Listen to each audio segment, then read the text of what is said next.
మనకెట్లయితే సిద్ధాంతాలు ఉన్నాయో గొడ్డలి పార్టీ కూడా సిద్ధాంతాలు ఉన్నాయండి. గొడ్డలి పార్టీ సిద్ధాంతమే విధ్వంసం. గొడ్డలి పార్టీ సిద్ధాంతమే సొంత అక్క చెల్లెల్ని మెడబట్టి బయటికి గెంటేస్తాం.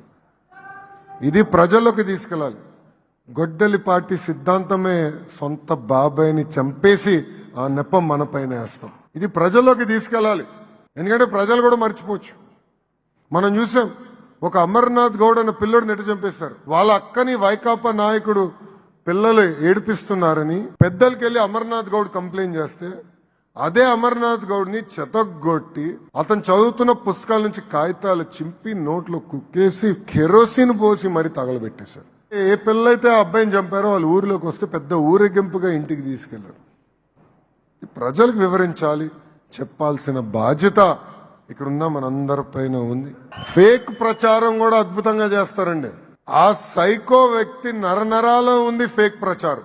ఆ పార్టీ డిఎన్ఏనే ఫేక్ ప్రచారం. 5 సంవత్సరాలు ఒక్క డిఎస్సీ అని ఇచ్చారండి. వాళ్ళు ఒక్క టీచర్ పోస్ట్ అని భర్తీ చేశారా? అసలు డిఎస్సీ అంటే తెలుగుదేశం పార్టీ, తెలుగుదేశం పార్టీ అంటేనే డిఎస్సీ. ఇప్పటికీ 2 లక్షల మంది ఉపాధ్యాయుల్ని డిఎస్సీ ద్వారా నియమించిన ఏకైక పార్టీ తెలుగుదేశం పార్టీ.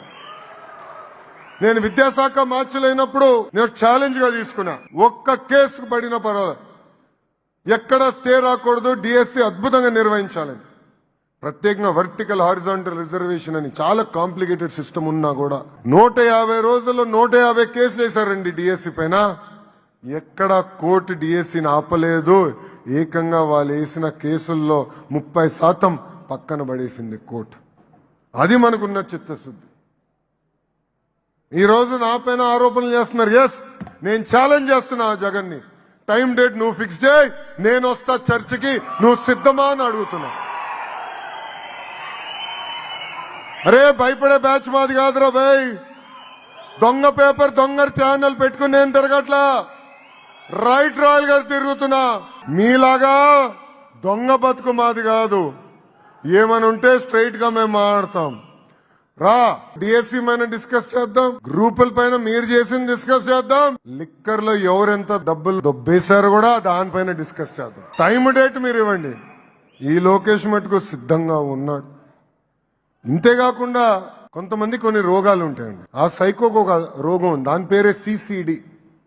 చెప్పండి, సిసిడి, క్రెడిట్ చోరీ డిసార్డర్. క్రెడిట్ చోరీ డిసార్డర్. నేను ఆదిత్య మిత్తల్తో మాట్లాడి ఆర్సిలర్ స్టీల్ ప్లాంట్ తీసుకొస్తున్నా.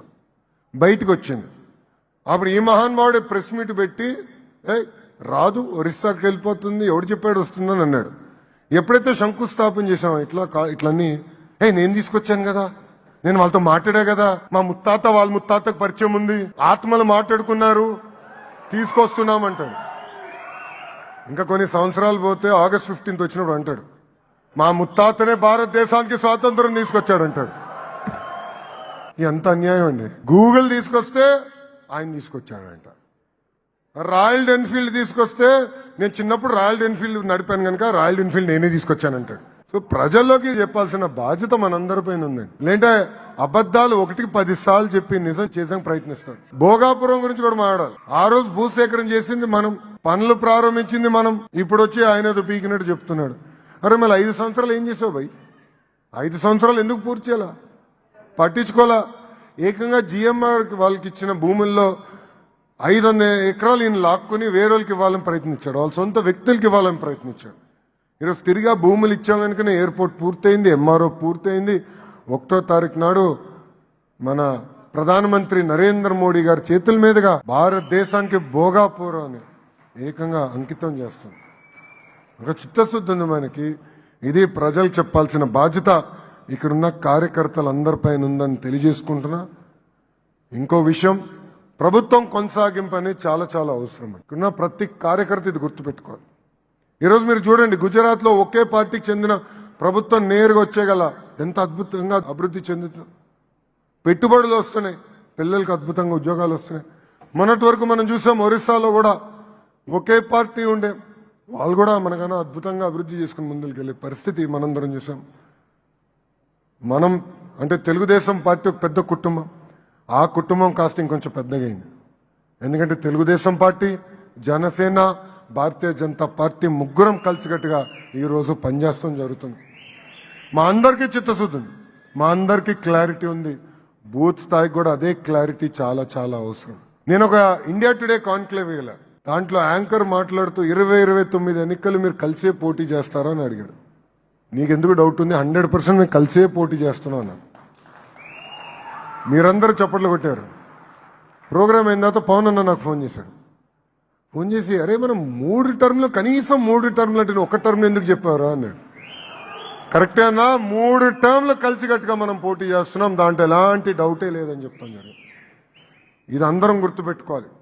ఎందుకంటే మన తెలుగుదేశం పార్టీ ముసుగులో జనసేనని తిడతారు, జనసేన ముసుగులో బీజేపీని తిడతారు, బీజేపీ ముసుగులో మన తిడతారు. మనందరం అప్రమత్తంగా ఉండాలి.